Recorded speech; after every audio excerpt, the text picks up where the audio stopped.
भारत से सिर्फ अंग्रेजों को नहीं भगाना है, अंग्रेजियत को भगाना है। हमारे तो क्रांतिकारियों के सामने भी ये विकल्प था।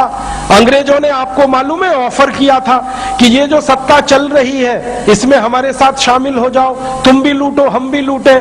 सारे क्रांतिकारियों ने साफ मना किया था कि इस लूट की व्यवस्था में हमें शामिल नहीं होना, हमें संपूर्ण आजादी चाहिए, संपूर्ण स्वराज्य चाहिए।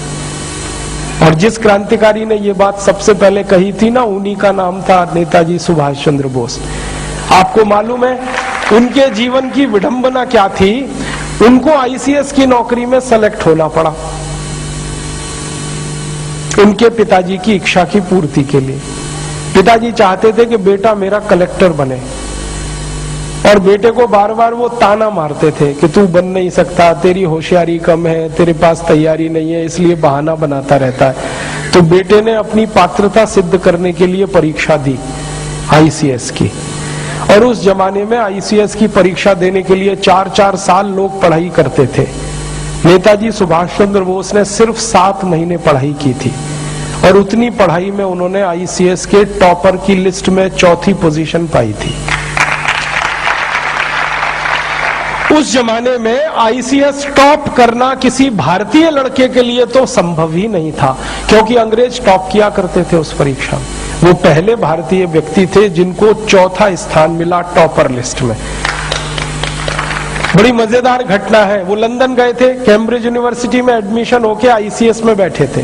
तो जिस दिन रिजल्ट आया ना, तो उनके सहयोगी गए थे रिजल्ट देखने के लिए, वो नहीं गए। तो उनके सहयोगियों ने नाम देखा तो कहीं नहीं मिला, तो उनको आके कहा कि तुम तो पास ही नहीं हुए। तो उन्होंने कहा ठीक है कोई बात नहीं, पास नहीं हुए। शाम को सेक्रेटरी आया, ब्रिटिश गवर्नमेंट के एक डिपार्टमेंट का सेक्रेटरी आया कि तुम्हारा नाम पास होने वालों में नहीं है, टॉपर वाली लिस्ट में है, और वो लिस्ट अभी तक लगी नहीं।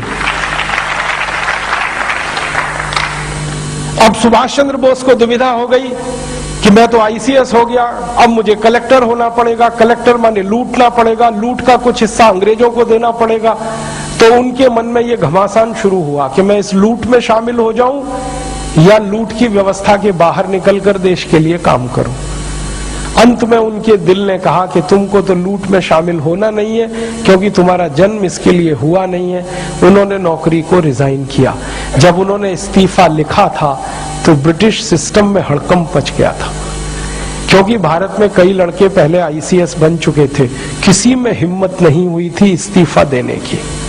उन्होंने दिया, और इस्तीफे में जब उन्होंने लिखा तो यही लिखा था कि इस तंत्र में मैं शामिल इसलिए नहीं हो सकता कि मेरी भारत माता की लूट के लिए ये तंत्र बना है, और मैं मेरे देश को लूटूं ये मेरा दिल मुझे गवाही नहीं देता, मैं इसलिए छोड़ रहा हूं। रिजाइन किया, बोरिया बिस्तर समेट के भारत वापस आ गए।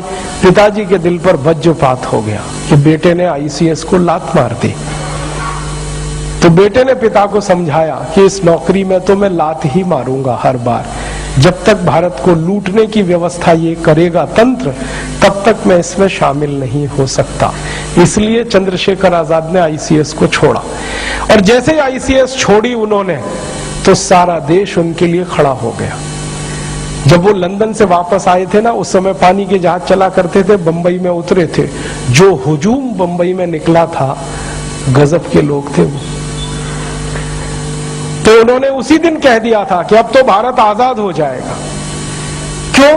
जब मुझे समर्थन देने के लिए इतने लोग भारत में हैं, तो मैं जब गांव-गांव जाऊंगा तो कितने लोग खड़े हो जाएंगे। उसी कॉन्फिडेंस से, उसी आश्वासन पर उन्होंने आजाद हिंद फौज का गठन किया था, वो भी भारत से बाहर जाके। और जब फौज बनाई थी तो माताओं ने अपने मंगलसूत्र उतार के उनको दान किए थे।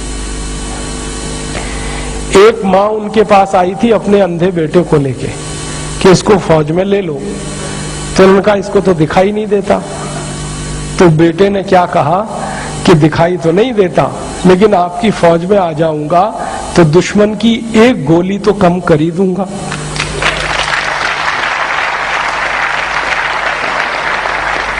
ऐसा उत्साह, इतना समर्थन।